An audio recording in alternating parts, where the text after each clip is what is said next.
Tired of the everyday routine? Ever dream of a life of romantic adventure? Want to get away from it all? We offer you Escape. Escape, designed to free you from the four walls of today for a half hour of high adventure. Tonight, we escape to Yucatan with a man and woman who dare defy the curse of the ancient priests of Maya to find a hidden jungle shrine and millions in jewels and gold. As Les Crutchfield and Paul Pierce tell it in The Golden Snake.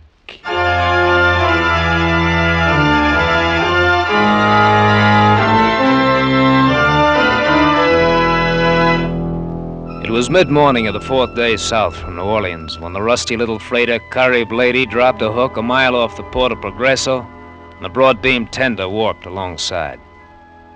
The port itself and the jungle peninsula of Yucatan beyond lay in steamy lethargy beneath an early blazing tropic sun. I was in a hurry. I wanted customs clearance as quickly as possible for myself and the helicopter I brought with me. And then I wanted a few bottles of that subtly bitter beer that they brew in Monterey. My mysterious employer, Dr. Conrad, was waiting at the Itza Hotel in Merida, 24 miles inland. But in heat like this, he could wait a few hours longer. I beg your pardon. Well. I presume you're Stephen Lane. Yeah, good presumption, you're right. Well, I'm Gail Barry. Hello, Gail. I'm Dr. Conrad's secretary. Oh? I begin to see how the jungle might have certain compensations. Oh, you better slow down, Mr. Lane. You're going pretty fast, even for a pilot. Helicopter pilot. Not so much on speed, but I do a lot of hovering, especially around green-eyed girls and cold bottles of beer. Would the former like to join me over the ladder? I hope you can hang on to that sense of humor. You'll need it before this is over. Before what's over? A little late for curiosity, isn't it? You've already taken the job. Yeah, sure. I was flat broke. When that $1,500 check of Conrad's went through the Miami bank like greased lightning, I pulled out my curiosity and cut its throat. But now it's beginning to revive. Is that it? I'm sorry, baby. I didn't know this was a state secret. It isn't. You were hired to fly Dr. Conrad from Merida to a destination within a 200-mile radius and return for a fee of $5,000. What's secret about it? Purpose of this trip, for one thing. To visit ancient Mayan ruins buried in the jungle and only accessible by helicopter. Dr. Conrad is an archaeologist. Must be a fairly profitable racket. No, there's no profit in it at all. No? But, Steve, you said you were broke. Would a lot of money interest you? A lot more than $5,000? How much more? 100 times that much. Yeah? Yeah, I'd be interested. So? Check through customs. And let's have that bottle of beer. We had the beer, all right. But we didn't have any more conversation about money. Gail was beautiful, vivacious, and talkative, but on that subject, she clammed up tight. But at certain times and with certain people, money isn't everything. It was 5 o'clock in the afternoon before we took off in the helicopter and flew south to Merida and Dr. Conrad.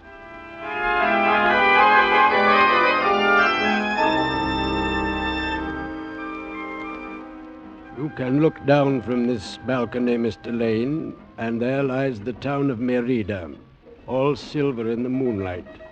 And you think it is nothing unusual, perhaps, but the town is Spanish, and beyond it is the jungle. And the jungle is still pure Mayan. Unconquered, old, and wise. Yeah, I've heard that theory before, Dr. Conrad. And you disagree with it, perhaps? I don't know. I've been watching some of the natives around the hotel here this evening, and there is something about their expression or their eyes. I don't know. Well, I've spent my life studying them, and I do know, Mr. Lane. The Mayans are one of the oldest and strangest races on the face of the earth. The jungle out there swallowed up their pyramids and their temples long ago, and the Spanish conquerors destroyed their records and writings. But they still speak the language, and they still remember. I think it's something in their eyes, as you noticed. About the trip that we're going on, is it to one of these ruined temples or pyramids? Yes? Where? South and east, more or less.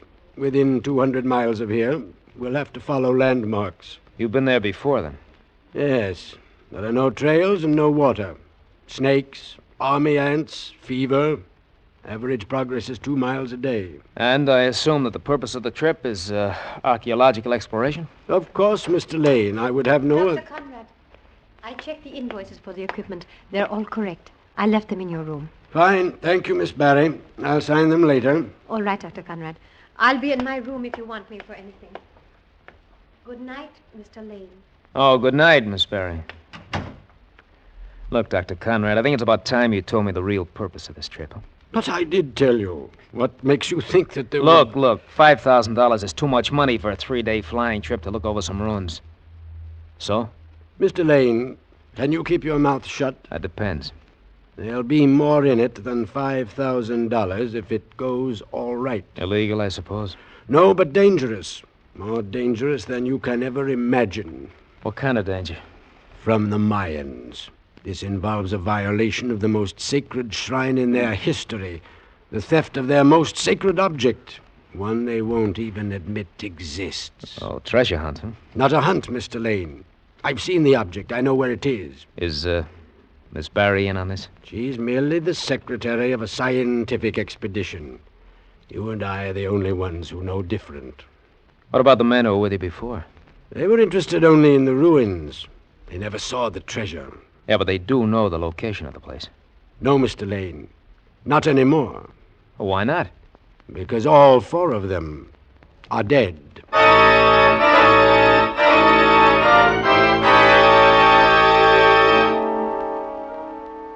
Yes, I can also tell you why Dr. Conrad didn't want to talk about it, Steve. It's because of that obsession of his, that fear of the Mayans and their vengeance. Yeah, but you feel it yourself. You told me earlier. No, not fear. Something else. Something deeper. Oh, Steve, please, get out of my room now. If Dr. Conrad found you in here, it would ruin everything. Honey, look, if I'm going to play games, I've got to know the odds. But I've already told you Dr. Conrad had nothing to do with their deaths. I know.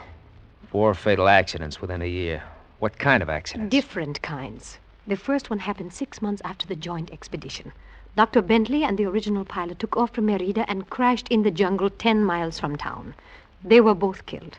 The native guide got out with a broken leg. I see. 2 months later, Dr. Pelton started overland through the jungle. A week out of Merida, he was bitten by a snake and died at one of the native Chicle camps. And the other man? His name was Dr. Blom. He tried to come north from Guatemala by canoe and was drowned when it capsized. Oh, by himself, was he? No. His native guide recovered the body. Native guide. In every case, it was a Mayan native. In at the death, you might say. Yes. That's what worries Dr. Conrad. Look, were all of these men trying to get back to that same temple? I think so. Because of the treasure? Probably. They knew they'd found the long-lost temple of Kukulkan, and they knew the legends. All right. Where do you fit in? What's the difference, Steve? You don't mind, do you? Mine? I like it. I also like to know the score. I'll do better by you than Conrad would. Much better. All right, baby. I'll buy that. Only there's one thing. Conrad hasn't told this to anybody before. How did you find out? From my father, Steve. Before he was drowned in the river in Guatemala. My real name is Blom. Yeah, I'd figured. Even though she'd never been to Yucatan before, she'd learned enough Mayan history and legend from her father to worm her way into Conrad's employ. The treasure, whatever it was, belonged to her as much as to Conrad. And given halfway even odds, I'd rather play Gail's game any day in the week, and twice on Sundays.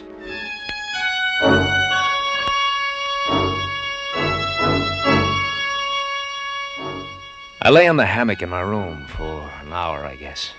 The lamp out, the moonlight splotching silver patterns through the bamboo slats of the blinds. I smoked one cigarette after another while I tried to fit all the pieces into place. I was tired, but I'd had several drinks of Johnny Walker that I'd brought along, and I wasn't asleep, that's for sure. So I don't know why I didn't hear the door open. Please do not be alarmed, Senor Lane. Huh? Lie still, make no outcry, and listen. You will not be harmed.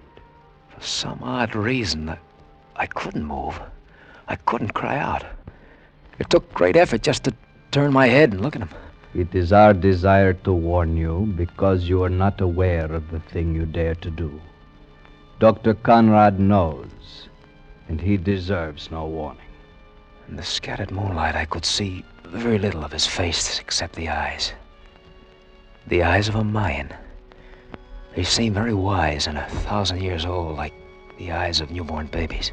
I say to you once, and only once, go not to the temple of Kukulkan. There seemed to be a strange music playing far off. The plumed serpent of gold must lie hidden for 5,000 years, and the time is not yet. To alter the time is to die. For just an instant, the moonlight shifted, and I saw the golden band around his forehead, raised in the front and fashioned into the feathered head of a snake. You have been warned, Senor Lane. I go. The closing of the door seemed to break the spell, and I lunged for the pistol on the table beside my bed. Only it wasn't a bed, it was a hammer. Oh, confound it! Senor Lane! Oh. Senor Lane, is anything wrong? Oh! Senor Lane! Come on in! I was passing along the hall. I heard the noise. Who are you, anyway?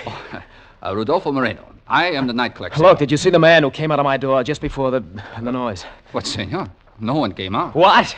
Well, I was only a few feet away. The hall is well lighted. But there was someone in here. I saw him. I heard him talking. He was a Mayan. Senor Lane, sometimes one from the north requires a day or two for becoming accustomed to the tropics, and I must tell you, the beer in Mexico is a little more strong than you may think. No, wait a minute. So you sleep now, we talk about it mañana, eh? Buenas noches, senor. Buenas noches.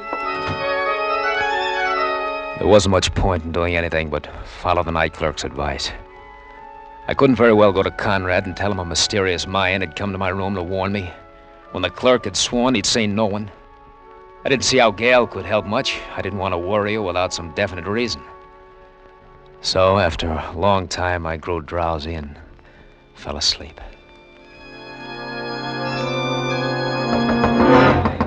Senor Lane, wake up. What? It is I, Moreno. Wake up, senor. All right, wait a minute. What is it, Moreno? What's wrong? Your friend, senor. El Dr. Conrad. His heart, I think. What? What do you mean? Well, I hear him cry out. I go for help, but it was too late, senor. He is dead.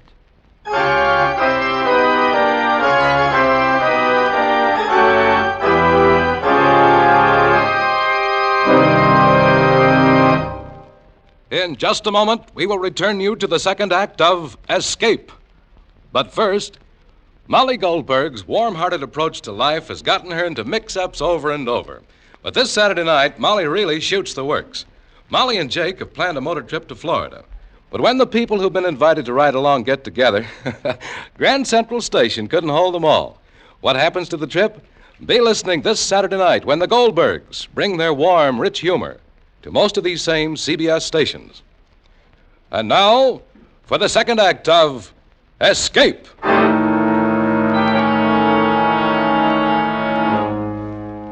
I went with the night clerk to Dr. Conrad's room. Met the local physician who had been called to the hotel. Told him to go ahead with whatever arrangements were necessary. There seemed nothing else to do. Dr. Conrad had died in his bed, apparently unmolested. His room was undisturbed, and Moreno, who from his desk had a clear view of the length of the hall, said that no one had entered or left. Apparent cause of death, heart failure. But in a room a half hour later, Gail disagreed with such a simple verdict. There was nothing wrong with his heart, Steve. He died of fright. Sheer fright. I know he did. All right, honey, all right, but what caused the fright? The Mayans. Maybe the same one you said came to your room. No, I'm not sure whether anyone did or not. Maybe the night clerk was right. Maybe I imagined it. He is a native, you know. Another Mayan, huh? Well, I could have been dreaming, or drunk. I don't know. It won't work, Steve. How could you have dreamed up the gold band he wore on his head? The same band worn by the high priest of Kukulkan 1,000 years ago. I don't know. That's what gets me. Had you even heard of the plumed serpent of gold before? No. Or the 5,000 years of hiding? No, of course not. They're all a part of Mayan legend, Steve. You had to learn them somewhere. Gail, you said Conrad had an obsession. What about you? I don't know. Before I came to Yucatan, I had only one idea. To get my share of that treasure one way or another. Mayan legends were nothing more than that. But down here, it's different. Things touch you somehow. Inside. You mean you're scared, isn't that it? Not exactly. It's something deeper. I don't know. And against that something deeper, there are how many dollars? Around 2 million, I think, from things Dr. Conrad let slip. How did he plan to dispose of the thing? There's a buyer in Mexico City. No questions asked. Conrad wanted his name kept out of it. Native vengeance again, huh? Yes. Look, would this buyer deal with us? Of course. Why should he care who brings it? Do you know the landmarks of the pyramid? This temple of Kukulkan? Yes, but... Steve, I am not sure, but... Look, honey, look. I've got a helicopter out there at the edge of town. Within 200 miles is a fortune for the taking. Baby, I've been broke too much of my life to back down from a few pipe dreams and a heart attack. How about it, baby, huh? Oh, it's no fun to be broke. Yeah, but it might be a lot of fun if we weren't. You're awfully hard to resist. Oh, I hope so, baby. Because I've got some other ideas, too, you know. What do you say? Oh, if I said no, I'd be a fool, I suppose. Oh, then don't say it. We'll both be over the jitters by morning. And one thing, we won't have to worry about accidents. Our expedition won't have any Mayans along. Oh, Steve. I told you Dr. Blom was my father. He met my mother in Mexico City. She died right after I was born. But she came originally from Yucatan. And she was a Mayan.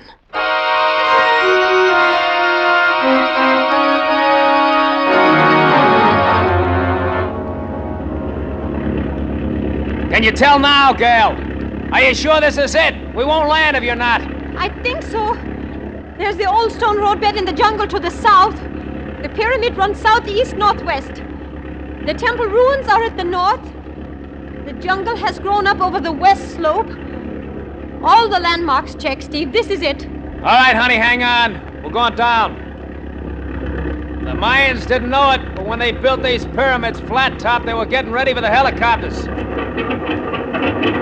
We're down.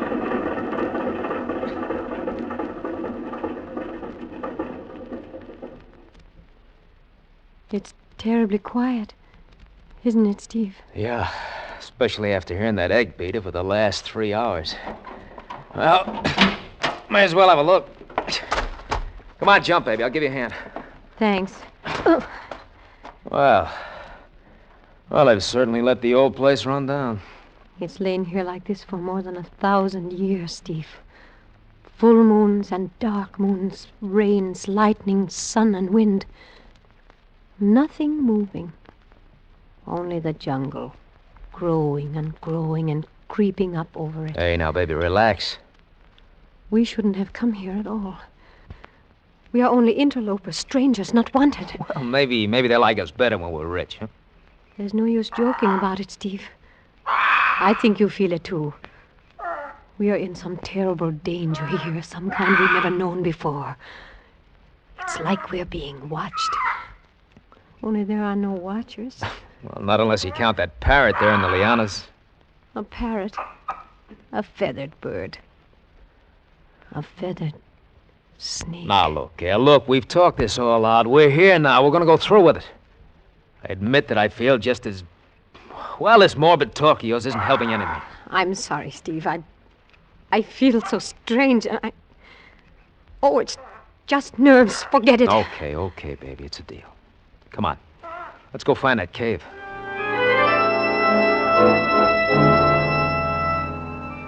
Gail had learned from Dr. Conrad that the treasure lay in a chamber inside the pyramid, reached by a tunnel which opened somewhere along the west face. And the length of rope he'd specified in the equipment, we knew about how far down the west face. So we started working our way along at that level. Gail carried the rope, flashlights, and a hacksaw, while I swung a machete against the lush growth of jungle that made every yard of progress a measure of hard work and sweat. It was late afternoon before I slashed through a green thicket of banana palms and saw it before me. Black and forbidding. Framed in hieroglyphic stone was the squat, square mouth of the tunnel.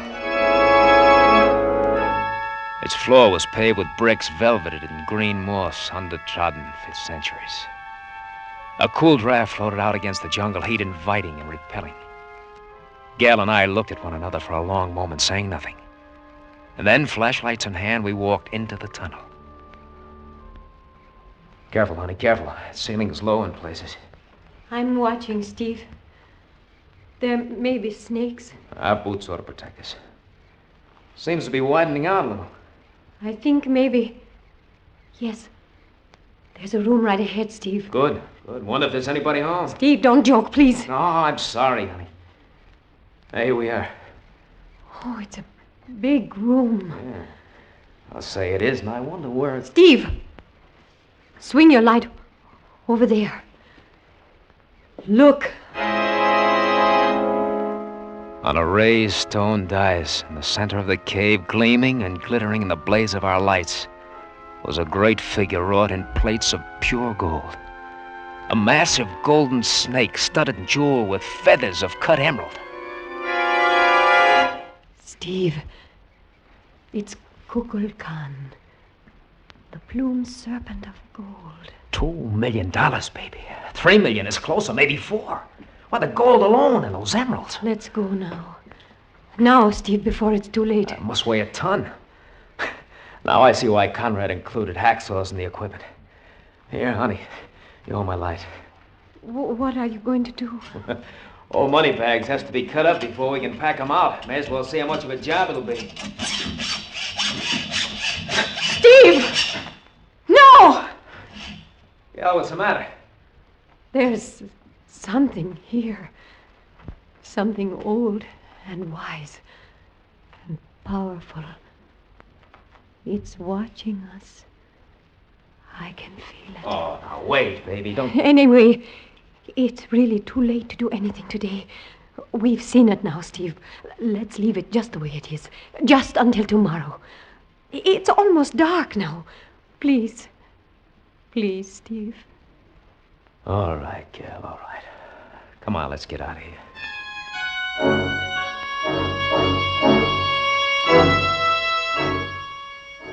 I pitched our camp on the level top of the pyramid, not far from the helicopter.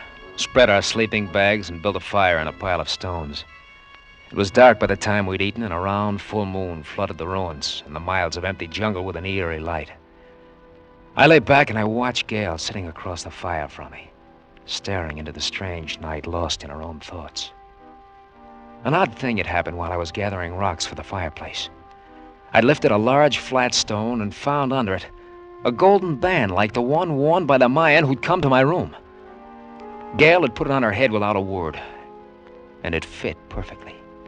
She still wore it, and now and then the polished gold caught flashes of light from the fire and from the moon. It was very late when I drifted off to sleep. It must have been a sound that woke me, but I think it was the odor that seeped into my sleep. That was it, the odor, pungent, aromatic, and for a moment, unidentifiable. And then I came suddenly awake, saw by the fire's embers that Gail's sleeping bag was empty. I sprang to my feet. At the moment, I recognized the odor of raw gasoline. Saw the dark surface of the helicopter glistening and wet in the moonlight, and saw Gail walking toward it with a flaming stalk of dry thatch in her hand. Gail! Gail, what are you doing? No, stop it! She paid no attention, stood like a sleepwalker watching the burning plane she'd set afire, the golden band gleaming on her forehead. Then I was running, stumbling headlong toward her. Gail! Gail, come back, Gail! She didn't hear me. She moved slowly away, looking towards something that I couldn't see beyond the fire. nor did I see the vine that caught my foot and sent me crashing onto the sharp rock.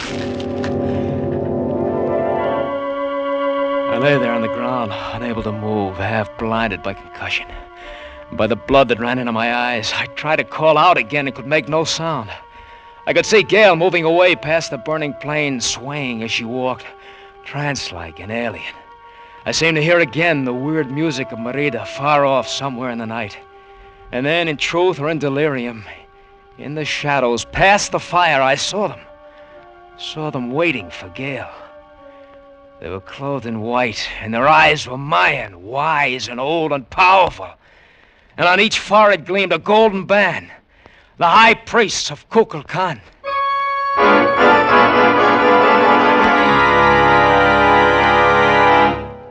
Senor, you feel better now, no?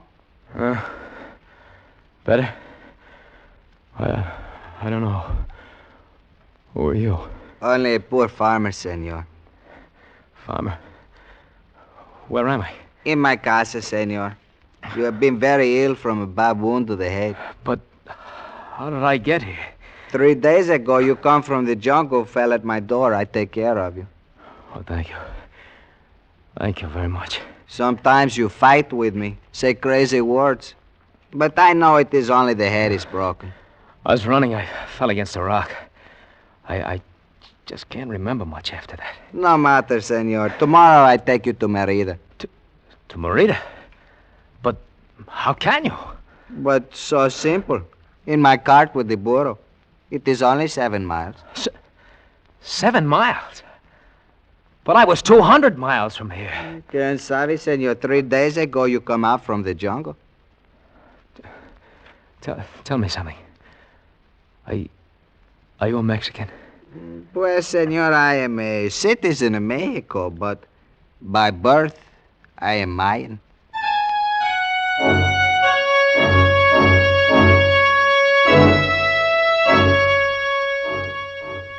I have flown 5 times since into Yucatan, into the dark lands and the uncharted jungles. I've searched through tumbled ruins, moss-grown, rotted. I've built fires on ancient pyramids at night and cried aloud to the silent moon. But never again found the temple of Kukulkan, nor the plumed serpent of gold, nor a beautiful girl named Gail. And I know I never will.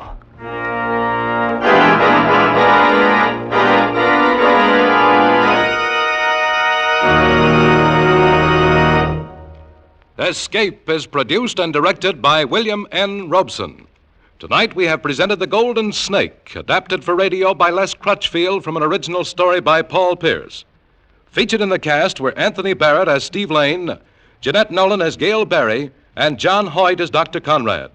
Also heard were Rick Vallon, Harry Bartell, and Paul Freese. Special music arranged and played by Ivan Ditmars. Next week... You are stranded on the Yangtze River, 1,500 miles from Shanghai, and in the midst of all the displaced humanity of China, somehow you have been marked for destruction from which there is no escape. Next week, we escape with an exciting tale of fear, intrigue, and danger on one of the most colorful rivers of the world, as John and Gwen Bagni tell it in The Shanghai Document. CBS famous anti-crime series Gangbusters presents a real-life police story, The Case of the Wise Young Owl, this Saturday night. Remember to be tuned in to CBS, where Arthur Godfrey's digest of wit and humor is heard every Saturday night, the Columbia Broadcasting System.